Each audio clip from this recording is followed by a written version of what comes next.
Hello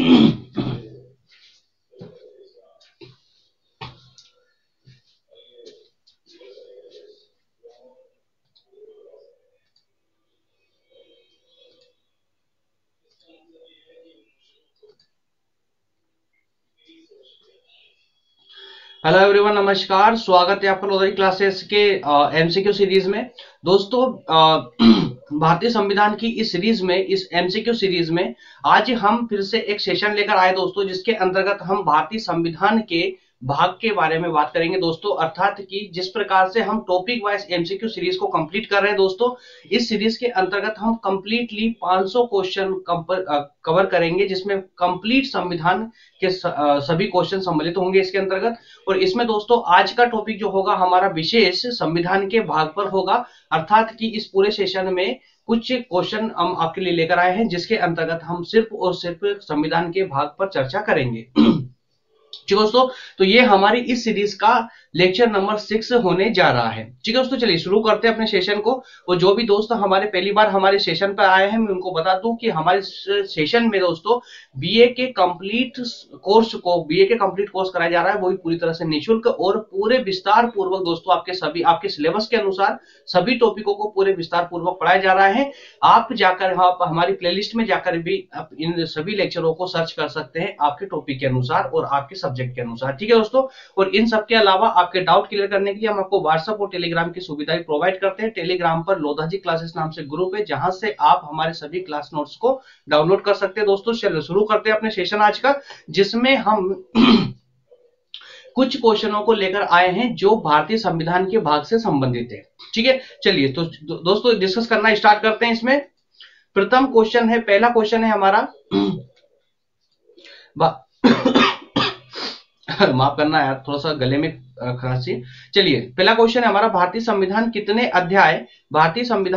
अध्याय अर्थात भाग में विभाजित है।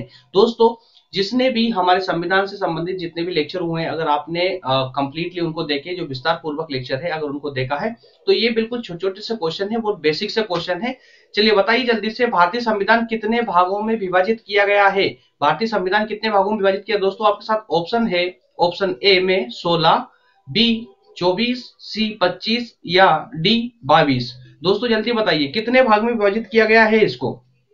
तो भारतीय संविधान को, जैसा कि हमने दोस्तों कंप्लीटली देखा था कि भारतीय संविधान 22 भागों में डिवाइड किया गया है। 22 भाग है भारतीय संविधान के, और 395 अनुच्छेद और 12 अनुसूचियां वर्तमान भारतीय संविधान में उपलब्ध है। ठीक है, तो इस प्रकार से इसका ऑप्शन डी हो जाएगा। तो ऑप्शन इसका डी, अर्थात कि 22 भागों में डिवाइड किया गया है। नेक्स्ट क्वेश्चन है, संविधान के किस भाग में संविधान संशोधन की प्रक्रिया का उल्लेख किया गया है। संविधान के किस भाग में संविधान संशोधन की प्रक्रिया का उल्लेख किया गया है दोस्तों? ऑप्शन है ए भाग 3 या भाग 4, भाग 20 या भाग 21। जल्दी से बताइए दोस्तों इसका ऑप्शन क्या होगा। इसका ऑप्शन हो जाएगा दोस्तों भाग 20 में संविधान संशोधन की प्रक्रिया का उल्लेख किया गया, अर्थात ऑप्शन सी करेक्ट हो जाएगा। नेक्स्ट क्वेश्चन है संविधान के किस भाग में पंचायती राज व्यवस्था संबंधी प्रावधान किए गए हैं। संविधान के किस भाग में पंचायती राज व्यवस्था संबंधी प्रावधान किए गए हैं। 4 ऑप्शन आपके सामने दिए गए हैं। 4 ऑप्शन में आपको चूज करना है, आपको बताना है कि कौन से भाग में दिया है दोस्तों। भाग 9, भाग 6, भाग 3 या भाग 9। तो दोस्तों इसमें बताइए जल्दी से कौन सा ऑप्शन करेक्ट हो जाएगा। इसका ऑप्शन ए करेक्ट हो जाएगा दोस्तों। भाग 9 में जो है पंचायती राज व्यवस्था का उल्लेख किया गया है भारतीय संविधान के अंतर्गत। ठीक है, चलिए नेक्स्ट क्वेश्चन है, संविधान के किस भाग में अस्थायी संक्रमणकालीन तथा विशेष उपबंधों के प्रावधान है। अर्थात कि संविधान का ऐसा कौन सा भाग है जिसमें दोस्तों अस्थायी संक्रमणकालीन प्रावधान किए गए हैं। तो दोस्तों ऑप्शन में है आपके भाग 18, भाग 19, भाग 20 या माफ कीजिए भाग 21 या भाग 22। तो 4 ऑप्शन है, 4 में से आपको एक चूज करना है। जल्दी से बताइए, इसका ऑप्शन हो जाएगा दोस्तों, इसका ऑप्शन सी करेक्ट हो जाएगा। ऑप्शन सी, अर्थात भाग 21 में संविधान के अस्थायी संक्रमणकालीन व्यवस्था की गई है। संक्रमणकालीन व्यवस्था मतलब विशेष उपबंधों की व्यवस्था की गई है। ठीक है, चलिए नेक्स्ट क्वेश्चन देखते हैं दोस्तों।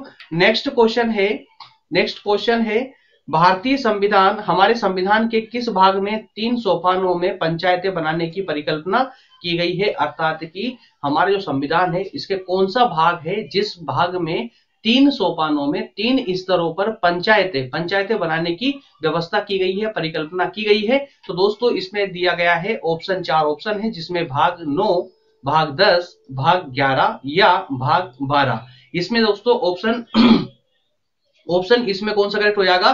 तो भाग 9 के अंतर्गत ये इस प्रकार की व्यवस्था, अर्थात कि पंचायती राज जो व्यवस्था आई थी दोस्तों, उसे भाग 9 के अंतर्गत इसे 3 स्तरों में डिवाइड किया गया था, इसलिए ऑप्शन ए इसका करेक्ट हो जाएगा, ऑप्शन इसका ए करेक्ट हो जाएगा। ठीक है, नेक्स्ट क्वेश्चन है, निम्नलिखित में से संविधान का कौन सा भाग नगर पालिकाओं से संबंधित है? तो दोस्तों ये जो 4 भाग आपको दिए गए हैं, इसमें बताना है आपको कि नगर पालिकाओं का संबंध, अर्थात कि नगर पालिकाओं के प्रावधान कौन से भाग में किए गए हैं, नगर पालिकाओं के प्रावधान कौन से भाग में किए गए हैं? तो 4 ऑप्शन है, भाग 6 में या 7 में या 8 में या फिर 9 में दोस्तों। तो 9A ये सब है दोस्तों, सब। ठीक है, तो 9A के अंतर्गत नगर पालिकाओं का जो है प्रावधान, नगर पालिकाओं से संबंधित प्रावधान हमारे भारतीय संविधान के अंतर्गत किए गए हैं। तो कौन से भाग में? 9A में किए गए, इसलिए ऑप्शन डी करेक्ट हो जाएगा। ठीक है, नेक्स्ट क्वेश्चन है दोस्तों, नेक्स्ट क्वेश्चन है, संविधान के किस भाग में नीति निर्देशक तत्वों का उल्लेख किया गया है? तो नीति निर्देशक तत्व दोस्तों, इस पर हमारा सेशन कंप्लीट हो भी चुका है, इस पे आप सबको याद ही होगा। 3 ऑप्शन दिए गए हैं, 4 ऑप्शन दिए गए हैं वहां पर ना, तीसरे भाग में, चौथे भाग में, दूसरे भाग में या 9वें भाग में। दोस्तों जल्दी बताइए, इसका ऑप्शन बी करेक्ट हो जाएगा, बी करेक्ट हो जाएगा, ऑप्शन बी करेक्ट हो जाएगा, क्योंकि चौथे भाग में ही जो है डीपीएसपी का प्रावधान किया गया है, अर्थात नीति निर्देशक तत्वों का प्रावधान किया गया है। ओके, चलिए नेक्स्ट क्वेश्चन है, नेक्स्ट क्वेश्चन ध्यान दीजिए, संविधान के भाग 1 में निम्न में से किसका वर्णन किया गया है? यहां आपको यह बताना है कि भाग 1, संविधान का जो भाग 1 है, उस एक भाग में किसका वर्णन किया गया है? संघ और सॉरी यार, एक सेकेंड रुकना दोस्तों।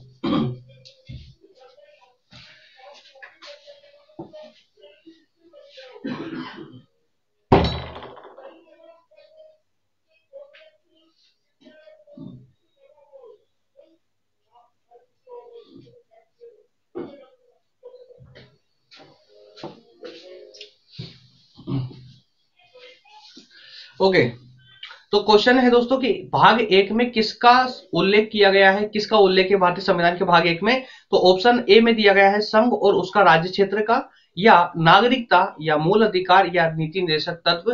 तो दोस्तों जैसा कि आप सबको पता है कि डीपीएसपी तो हो ही नहीं सकता है, क्यों? क्योंकि डीपीएसपी का संबंध भाग 4 से है।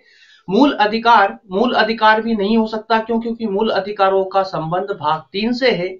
और नागरिकता का संबंध दोस्तों, नागरिकता का संबंध भाग 2 से है। तो इसका अर्थ हो जाएगा ऑप्शन ए, संघ और उसके राज्य क्षेत्र का उल्लेख भाग 1 के अंतर्गत किया गया है, इसलिए ऑप्शन ए करेक्ट हो जाएगा। ठीक है, नेक्स्ट क्वेश्चन है, भारतीय संविधान के निम्नलिखित में से किस अध्याय में, अर्थात कौन से भाग में जनता को गारंटी मूल अधिकार दिए गए? अर्थात यहां बताना है आपको कि संविधान के कौन से भाग में मूल अधिकारों का वर्णन किया गया है दोस्तों। तो आप सभी को बहुत अच्छे से पता है, भाग 3 के अंतर्गत इस प्रकार के मूल अधिकारों का उल्लेख किया गया, इसलिए ऑप्शन ए करेक्ट हो जाएगा। ठीक है, नेक्स्ट क्वेश्चन है, भारतीय नागरिकों के मूल कर्तव्यों का विवरण संविधान के किस भाग में दिया गया है?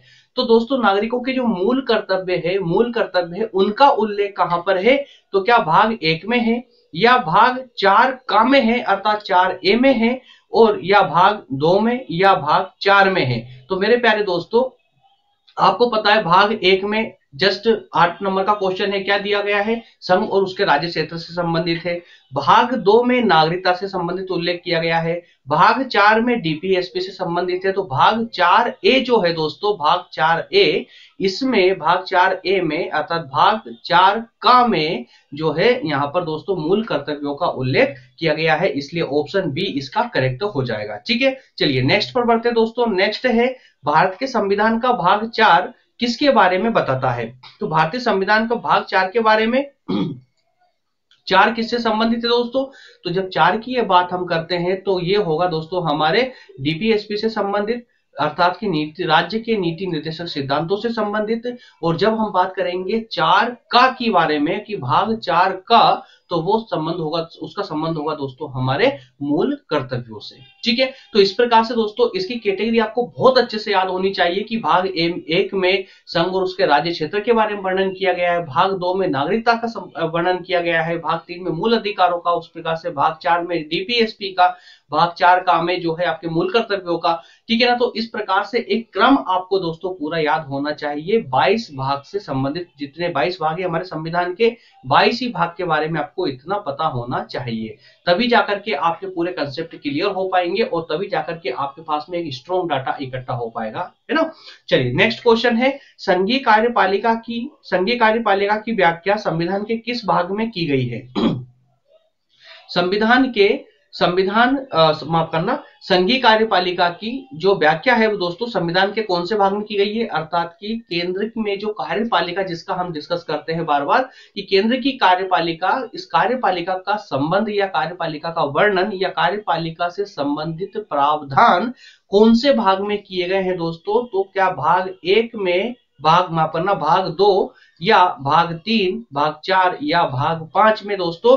तो इसका ऑप्शन करेक्ट हो जाएगा, भाग 5, क्योंकि दोस्तों यहाँ पर कार्यपालिका से संबंधित जो प्रावधान किए गए हैं वो भाग 5 के अंतर्गत किए गए, इसलिए ऑप्शन डी इसका करेक्ट आंसर हो जाएगा। ठीक है, और नेक्स्ट क्वेश्चन है, संविधान के किस भाग में आपको बताना है नागरिकता का उल्लेख किया गया है दोस्तों? तो नागरिकता का आप अभी देख चुके हैं, भाग 2 के अंतर्गत नागरिकता का उल्लेख किया गया, इसलिए ऑप्शन बी करेक्ट हो जाएगा। ठीक है, चलिए नेक्स्ट क्वेश्चन पर मूव करते हैं दोस्तों। नेक्स्ट क्वेश्चन में आपको सूची को सुमेलित करना है, सूची को मिलाना है। ठीक है, एक तरफ आपको दिए गए हैं भाग के बारे में और एक तरफ है दोस्तों उसमें कार्यों से संबंधित। तो यहां बताना है कि भारतीय संविधान के भाग 9 में क्या दिया गया है? संघ क्षेत्र दिए गए हैं, नगर पालिका दी गई है, पंचायत दी गई है या मूल कर्तव्य दिए गए हैं? तो दोस्तों अब ऐसे कंफ्यूजन के समय में आप इसको जो है पेयर बना सकते हैं, जो जो आपको याद है। ठीक है, तो जैसा आपको पता है मूल कर्तव्य किसके अंतर्गत दिए गए हैं, जैसा आपने अभी देखा था दोस्तों 4A के अंतर्गत। तो 4A के अंतर, 4A कहाँ है? ये है, तो इससे इसका पेयर तो कंप्लीट हो गया। अर्थात कि सी का कौन सा ऑप्शन करेक्ट हो जाएगा? 4। तो दोस्तों यहाँ पर सी में 4 कहां पर दिए गए? ये सिर्फ यहाँ पर दिया गया, इसलिए ऑप्शन इसका ए करेक्ट हो जाएगा। कैसे होगा? ए का ऑप्शन ए 3 के साथ मिल जाएगा। ठीक है, क्योंकि भारतीय संविधान के भाग 9 के अंतर्गत हमने अभी जस्ट पहले देखा था कि पंचायतों का विवरण दिया गया है, पंचायतों का वर्णन किया गया है। उसके बाद में यहाँ पर दोस्तों बी बता रहा है आपका ऑप्शन 1। तो ऑप्शन 1 देखिए, भारतीय संविधान के भाग उसमें 8 में, भारतीय संविधान के भाग 8 के अंतर्गत संघ क्षेत्रों का वर्णन किया गया, अर्थात केंद्र शासित प्रदेशों का प्रावधान